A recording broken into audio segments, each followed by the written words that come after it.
Hello everyone. हमारी इस target series में आप सभी का स्वागत है। हम कर रहे हैं 7 दिन में कंप्लीट कोर्स का रिवीजन।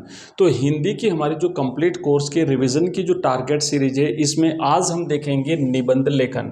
बच्चों, जो निबंध लेखन है आपका एक बहुत ही ज़्यादा वेटेज रखने वाला टॉपिक होता है और बच्चों की सबसे बड़ी समस्या ये रहती है कि सर निबंध लेखन जो है वो कैसे लिखें और किस टॉपिक पर लिखें, निबंध कैसे तैयार किया जाए, निबंध लिखने के दौरान किन किन चीज़ों का ध्यान रखा जाए।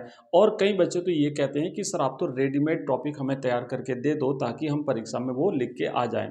तो प्रिय विद्यार्थियों, आज हम देखेंगे निबंध लेखन के इम्पोर्टेंट विषय, किस किस टॉपिक पर आपकी परीक्षा में निबंध पूछा जा सकता है और साथ ही साथ उनमें से बहुत सारे जो टॉपिक जो मोस्ट इंपॉर्टेंट रहेंगे उन पर मैं आपको कंप्लीट मेरे द्वारा लिखे हुए निबंध अवेलेबल करवाऊंगा।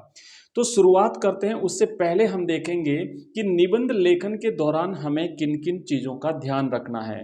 तो आइए फटाफट से देख लेते हैं। देखो, निबंध क्या होता है कि निबंध एक सुविचारित, सुविचारित का मतलब होता है कि काफ़ी सोच विचार करने के बाद लिखा जाता है। एक सुसंबद्ध मतलब जो हम अलग अलग पैराग्राफ्स लिखते हैं, अलग अलग हम जो उसके टॉपिक और उप टॉपिक जो उसमें बांटते हैं, तो उसमें संबद्धता होनी चाहिए, जुड़ाव होना चाहिए। ऐसा नहीं है कि आप एक विचार किसी चीज़ का लिख दो और दूसरा विचार कहीं और का लिख दो, ऐसा नहीं होना चाहिए। और सुगठित गद्य रचना है। ये जो गद्य रचना है इसमें बीच बीच में आप पद्य की पंक्तियां डालिए ताकि आपका निबंध जो है वो बहुत ही रोचक बनेगा, जिसमें किसी विषय पर लेखक अपने विचार और अपनी भावनाएं व्यक्त करता है। तो ये जो पंक्ति है ना, ये विशेष महत्व वाली पंक्ति है, इस पर विशेष ध्यान दीजिएगा कि निबंध जो होता है वो व्यक्ति के खुद के विचार होते हैं। आप ये मत सोचिए कि भाई कोई दूसरा व्यक्ति तो बहुत अलग ढंग से निबंध लिखता है, अब मेरा निबंध कैसा रहेगा, मैं कैसे लिखूं, मैं कहां से विचार लाऊं। तो ये अपने खुद के विचार होते हैं। आप निबंध लिखने से पहले उस टॉपिक पर थोड़ा विचार करिए, थोड़ा सोचिए क्या टॉपिक आपको दिया गया है, उस टॉपिक पर आपके क्या विचार हैं। कई बार बच्चों ये होता है कि हमारे पास जब विचार नहीं होते, और निबंध एक ऐसा विषय होता है कि ये एक दिन में तैयार नहीं होता, आपको लगातार पढ़ना पड़ेगा, आपको विद्वानों को पढ़ना पड़ेगा, समाचार पत्रों को आपको पढ़ना पड़ेगा, आपको सारी चीज़ों से अपडेट रहना पड़ेगा और तब जाके धीरे धीरे आपके पास शब्द भंडार बढ़ेगा, आपके पास विचारों का भंडार बढ़ेगा, तब जाकर के आपका एक अच्छा निबंध बनेगा। लेकिन कई बार जब इसमें काफ़ी लंबा समय लगता है तो हमें रेडीमेड जो निबंध होते हैं जो ऑलरेडी तैयार हैं उसको पढ़ लेने से ही आपका काम हो जाएगा। तो आज के इस क्लास में हम शुरू करेंगे निबंध लेखन के दौरान ध्यान रखने वाली बातें और फिर हम यहाँ पे निबंध भी लिखेंगे। मैं आपको दिखाऊं यहाँ पे, जैसे हम शुरू करेंगे निबंध, तो मैं आपको दिखा देता हूं कि जैसे आपके कुछ टॉपिक है हमारे, वो टॉपिक तो मैं आपको नेक्स्ट वीडियो में दिखाऊंगा। एक निबंध लिखेंगे, मेरे प्रिय कवि गोस्वामी तुलसीदास। तो इस विषय पर हम एक निबंध इसी अध्याय इसी क्लास में लिखने वाले हैं, मेरे प्रिय कवि गोस्वामी तुलसीदास। तो महान कवि गोस्वामी तुलसीदास जी पर अगर आपको निबंध लिखने के लिए टॉपिक दिया जा सकता है, इंपॉर्टेंट है, निश्चित रूप से दिया जा सकता है। तो किस तरीके से आप पद्य की पंक्तियों से, किस तरीके से आप काव्य पंक्तियों से शुरुआत करेंगे, किस तरीके से उसे अलग अलग भागों में डिवाइड करेंगे और फिर आप अपना निबंध जो है वो कंप्लीट करेंगे। तो ये सारी चीजें देखें, उससे पहले यहाँ पर हम देख लेते हैं कि निबंध लिखने के लिए हमें इन चीजों का ध्यान रखना है। किन चीजों का ध्यान रखना है कि बच्चों जब निबंध लिखते हैं तो निबंध लेखन की भाषा बिल्कुल सरल और वर्णन प्रधान होनी चाहिए। भाषा ऐसी नहीं हो कि सामने वाले को समझ में नहीं आवे। अगला पॉइंट है हमारा कि चुने गए विषय पर लेखकों द्वारा लिखे गए निबंधों को ध्यान से पढ़ना चाहिए। अब जब आप निबंध तैयार करने के लिए बैठते हो तो आपको ध्यान देना पड़ेगा कि उस विषय पर जो भी आपको टॉपिक दिया है उस पर बाकी विद्वान क्या लिखते हैं, बाकी विद्वानों ने उस पर क्या क्या लिखा है। तो आप उनकी कुछ कुछ बातें जो आपको अच्छी लगे वो आप अपने निबंध में शामिल कर सकते हैं।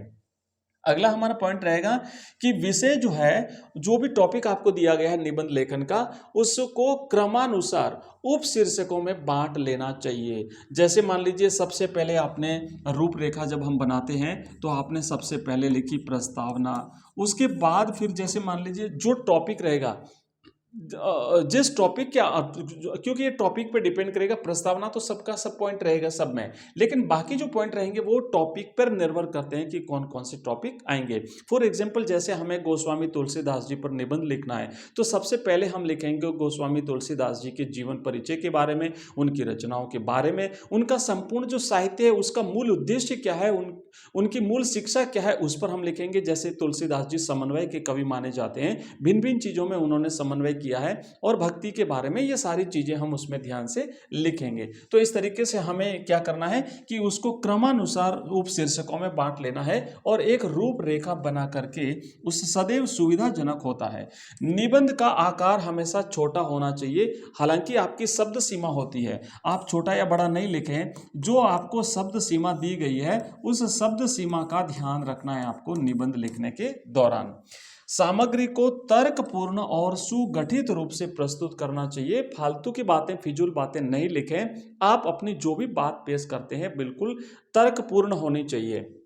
नेक्स्ट है कि निबंध लिखते समय उचित स्थलों पर सुंदर उक्तियों और उद्धरणों का उद्धृत करना अच्छा माना जाता है। मतलब बीच बीच में आप किसी महान पुरुष की पंक्तियां लिख सकते हैं, आप कुछ आपकी जो पद्य पंक्तियां हैं, आपको काव्य की अगर कोई पंक्तियां कुछ पंक्तियां याद है तो जहां लिखा जा सके, है ना, ऐसा नहीं कि आप जबरदस्ती उन्हें घुसेड़ रहे हैं, जहां पर लिखा जा सके वहां पर आप काव्य पंक्तियां लिख सकते हैं।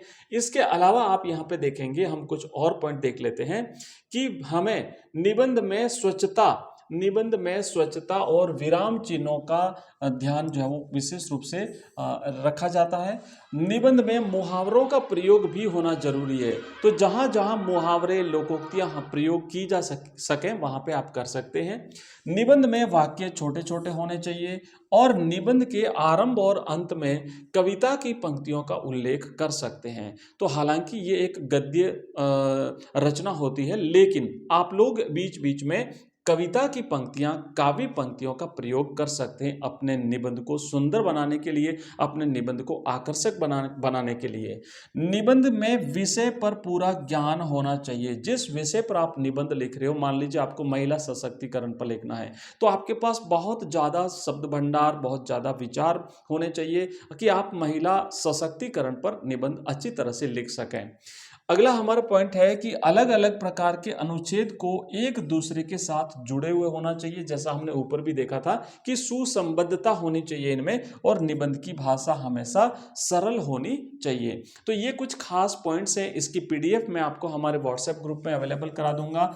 इस नंबर पे आप मुझे व्हाट्सएप मैसेज करेंगे 9079622989।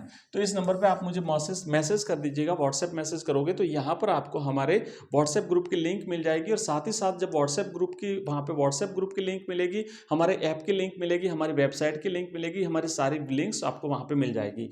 तो यहाँ से आप हमारा ऐप भी डाउनलोड कर सकते हो। हमारा ऐप है बच्चों एजुकेशन राइज। इस एजुकेशन राइज ऐप को आप प्ले स्टोर से भी डाउनलोड कर सकते हो, और इस वीडियो की डिस्क्रिप्शन में लिंक दी हुई है, या हमारे व्हाट्सएप ग्रुप पर लिंक आएगी, उस लिंक पर क्लिक करके भी आप इसे डाउनलोड कर सकते हो। यहाँ पर हमारे सारे कोर्सेज आपको मिलेंगे, जैसे हिंदी का कोर्स है, इंग्लिश का कोर्स है, पॉलिटिकल साइंस का, ज्योग्राफी का, हिस्ट्री का। वहाँ पर हमने चैप्टर वाइज कंप्लीट आपको सिलेबस तैयार करके दिया है। आइए आगे बढ़ते हैं, और अब हम शुरू करते हैं निबंध लेखन। हम लिखेंगे मेरे प्रिय कवि गोस्वामी तुलसीदास। मान लीजिए आपको ये एक विषय, आपको टोटल 4 टॉपिक मिलेंगे, और चारों में से किसी एक विषय पर आपको निबंध लिखना है। तो मान लीजिए कि आपको मिल गया मेरे प्रिय कवि गोस्वामी तुलसीदास। तो आप शुरुआत यूं कर सकते हैं, सबसे पहले हम लिखेंगे प्रस्तावना। प्रस्तावना में आप लिखेंगे कि मर्यादा पुरुषोत्तम भगवान राम के चरित्र गायक, भारतीय समाज के उन्नायक और काव्य रसिकों को परमानंददायक गोस्वामी तुलसीदास ने रामचरितमानस के समन्वय सरोवर में स्नान करा के जन मन के सारे ताप संताप दूर कर दिए। देखो कितने शानदार, छोटे से मतलब एक वाक्य में कितनी सारी बातें बता दी। क्या बता दी? कि भगवान राम का चरित्र चित्रण किया। किसने? गोस्वामी तुलसीदास जी ने। दूसरा काम क्या किया? भारतीय समाज के उन्नायक समाज को ऊपर उठाने में इन्होंने अपना महत्वपूर्ण योगदान दिया। साथ ही साथ जो काव्य रसिक हैं, जो काव्य प्रेमी हैं, उनके चहेते कवि जो है वो तुलसीदास जी रहे हैं और इन्होंने जो है वो रामचरितमानस की रचना करी है। साथ ही साथ इन्होंने हम जो भारतीय जनमानस है उस समय की तत्कालीन परिस्थितियों को अगर देखें तो गोस्वामी तुलसीदास जी ने आम जनता को, समाज को एक महत्वपूर्ण जो है एक संबल प्रदान किया था, उनके उनके ताप संताप को दूर किया था। उनकी रचनाओं में ये सारी चीजें हम आज भी पढ़ते हैं। शोषित, पीड़ित और अपमानित जनता को आश्वासन दिया था कि, क्या आश्वासन दिया था? ध्यान से सुनिएगा, यहाँ पर हमने लिखी है कुछ काव्य पंक्तियां, आपको भी इसी तरीके से काव्य पंक्तियां बीच में डालनी है। तो देखो हमने यहाँ पे काव्य पंक्तियां लिखी है, थोड़ा सा मैं इसे हाईलाइट करना भूल गया, इसे आप जो है थोड़ा आप इसे हाईलाइट करेंगे तो एग्जामिनर को स्पष्टली दिख जाएगा। एक लाइन छोड़ सकते हैं आप, ऊपर जैसे हमने लाइन छोड़ दी, आप नीचे भी एक लाइन छोड़ सकते हैं। क्या लिखा है कि जब जब होई धर्म की हानि, बाढ़ई असुर अधम अभिमानी। आगे लिखते हैं कि तब तब प्रभु धरि विविध शरीरा, हरि ही कृपा निधि सज्जन पीरा। क्या कहते हैं कि जब जब इस पृथ्वी पर धर्म की हानि हुई, जब जब इस पृथ्वी पर असुर, अधर्मी और अभिमानी लोगों का यहाँ पे जो है वो उन्होंने एक प्रकार से यूँ कहते हैं कि इनका पाप बढ़ा, अधर्मी लोगों का पाप बढ़ा, तो उस समय फिर प्रभु ने तब उस समय प्रभु ने विविध शरीर धारण किए, अवतार ग्रहण किए, अवतार लिए और सज्जन पुरुषों पर कृपा करी, सज्जन पुरुषों की रक्षा करी। तो ये स्वयं कवि गोस्वामी तुलसीदास जी रामचरितमानस में लिखते हैं। याद कर लीजिएगा इन पंक्तियों को और फिर लिखिएगा। आगे लिखना है कि इस कारण तुलसी और उनका कृतित्व विश्व के आस्तिक जनों के लिए आस्था और विश्वास का आधार बना हुआ है। किस कारण? ये बातें बताइए कि भाई आप चिंता मत करिए, अगर संसार में दुख है तो निश्चित रूप से भगवान अवतरण धारण करेंगे, अवतरण लेंगे।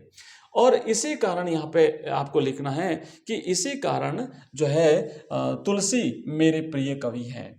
आगे लिखेंगे दूसरा पॉइंट, हमने प्रस्तावना लिखा था पहला पॉइंट, आप दूसरा पॉइंट लिखेंगे जीवन और कृतियां। अब हम बात करते हैं गोस्वामी तुलसीदास जी के जीवन के बारे में, उनके जन्म के बारे में, उनकी कृतियों के बारे में। लिखेंगे गोस्वामी तुलसीदास जी का जन्म किस स्थान पर हुआ था, ये थोड़ा सा विवादग्रस्त है। कुछ लोग कहीं और बताते हैं, कुछ लोग कहीं और बताते हैं, तथापि उनकी एक महामानव के रूप में प्रतिष्ठा निर्विवाद है।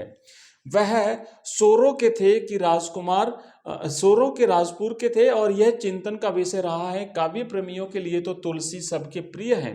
पिता और माता दोनों के स्नेह की छाया से वंचित तुलसी की शैशव गाथा बड़ी ही करुणापूर्ण रही है। आगे देखो क्या लिखते हैं कि मात पिता जग जाहि तज्जो, विधि न लिखी कछु भाग भलाई। यह पंक्ति तुलसी के विपन्न बालमन की साक्षी है। उनको एक अनाथ के रूप में जीवन यापन करना पड़ा, परंतु गुरु नरहरि, इनके गुरु का नाम था नरहरिदास, ने बाह पकड़कर तुलसी को तुलसीदास बनाया था। गोस्वामी जी का कवि रूप बड़ा ही भव्य और विशाल है। उनकी प्रसिद्ध कृतियां इस प्रकार है। अब देखो इनकी रचनाएं कौन कौन सी है, तो इनकी रचनाएं है दोहावली, गीतावली, रामचरितमानस, कृष्ण गीतावली, रामाज्ञ प्रश्नावली, विनय पत्रिका, हनुमान बाहुक, रामलला, नैचू, पार्वती मंगल, बर्वे रामायण आदि आदि, ये इनकी रचना हो गई। तो ये हमारा दूसरा पॉइंट कंप्लीट हुआ। और अब है हमारा तीसरा इस पॉइंट जो है वो हम यहाँ पे लिखेंगे लोकनायक तुलसी की समन्वय की साधना। तुलसी का काव्य समन्वय की विविध चेष्टा है, विशिष्ट चेष्टा है। उन्होंने लोक और शास्त्र का, गृहस्थ और वैराग्य का, निर्गुण और सगुण का, भाषा और संस्कृति का, पांडित्य और अपांडित्य का ऐसा अपूर्व समन्वय किया है जो बड़ा ही दर्शनीय है। आगे लिखेंगे हम चौथा पॉइंट कि अब देखो जब हमने लिखा कि भाई तुलसी जो है वो समन्वय के कवि हैं, तो क्या क्या समन्वय किया है? इन्होंने निर्गुण और सगुण का समन्वय किया है। ठीक है, निर्गुण और सगुण का समन्वय किया है। और यहाँ पे आप पढ़ लीजिएगा इसको, और एक काव्य पंक्ति लिखी है कि सगुण ही अगुण ही नहीं कछु भेदा, गावहि मुनि पुराण बुध वेदा। आगे फिर लिखते हैं, आप थोड़ा सा और पढ़ लीजिए, फिर काव्य पंक्तियों का हमने इसमें समावेश किया है। अगर इस तरीके से आप निबंध लिख लेते हैं तो बच्चों पूरे में से पूरे मिलेंगे आपको, नंबर एक भी नंबर नहीं कटेगा। भगति ही ज्ञान ही नहीं कछु भेदा, उभय हरहि भव संभव खेदा। और फिर धर्म और राजनीति का समन्वय, ऊपर हमने देखा था यहाँ पे देखो निर्गुण और सगुण का समन्वय, क्योंकि इनका काव्य ही समन्वय का काव्य है। आगे लिखा धर्म और राजनीति का समन्वय। फिर यहाँ पे एक पंक्ति लिखी, जासु राज प्रिय प्रजा दुखारी सो नृप अवसी नरक अधिकारी। फिर लिखा सामाजिक समन्वय, यहाँ पर भी इन्होंने इनकी काव्य पंक्तियों को आपको समावेश करना है कि राम सखा मुनि बरबस भेटा जनुमय लूटत स्नेह समेटा। आप इन पंक्तियों को लिखेंगे, बार बार याद करेंगे, बोलेंगे, विचार करेंगे, चिंतन करेंगे, मनन करेंगे, अपने मित्रों के सामने बोलेंगे, तो निश्चित रूप से आपको ये सारी चीज़ें याद हो जाएगी। उसके बाद तुलसी का काव्य वैभव, और फिर आप यहाँ पे लिखेंगे उपसंहार। तो अंत में हमेशा हमें उपसंहार लिखना होता है। निबंध जो होता है हमारा अंतिम पॉइंट होता है उपसंहार। पहला पॉइंट होता है प्रस्तावना और उसका अंतिम प्रस्तावना, और अंतिम पॉइंट होता है बच्चों उपसंहार, और बीच के जो पॉइंट होते हैं वो विषय के आधार पर तय किए जाते हैं। उपसंहार में हमेशा ध्यान रखना, आपको एक आदर्शात्मक एक सुझाव देना होता है। तो देखो यहाँ क्या लिखेंगे कि तुलसी ने अपने अमर महाकाव्य रामचरितमानस के प्रारंभ में ही घोषित किया है कि स्वांत सुखाय तुलसी रघुनाथ गाथा। तुलसी संत है और संतों का हृदय तो नवनीत से भी कोमल होता है। यही कारण है कि तुलसी का काव्य मात्र एक काव्य कृति नहीं है, अपितु सत्यम शिवम सुंदरम की पावन साधना है। इसलिए तुलसी मेरे प्रिय कवि हैं। ये अंत में आपने लिख दिया। तो बच्चों ये हमने एक निबंध लिखा है तुलसी मेरे प्रिय कवि गोस्वामी तुलसीदास पर, और इसी तरीके से हमने बहुत सारे टॉपिक पर निबंध तैयार किए हैं। जैसे कि मान लीजिए मोबाइल वरदान या अभिशाप, ऑनलाइन एजुकेशन है ना, ऑनलाइन शिक्षा, इस पे लिखा हमने नारी सशक्तिकरण, महिला सशक्तिकरण। इसी तरीके से हमने लिखा राजस्थान की अगर संस्कृति की बात करें, राजस्थान के लोक देवता की बात करें, और राजस्थान रेगिस्तान में पानी का महत्व, इस पर बात करें, या फिर आम चुनाव जो कि अभी चुनावों का समय रहा है और आगे भी चुनाव आ रहे हैं, तो इस पर भी एक निबंध पूछा जा सकता है। तो आप कैसे लिखेंगे, तो इन सारी टॉपिक्स पर हम आने वाली हमारी जो क्लास रहेगी नेक्स्ट क्लास, उसमें आपको इन सभी पर टॉपिक में ये अवेलेबल करवाएंगे।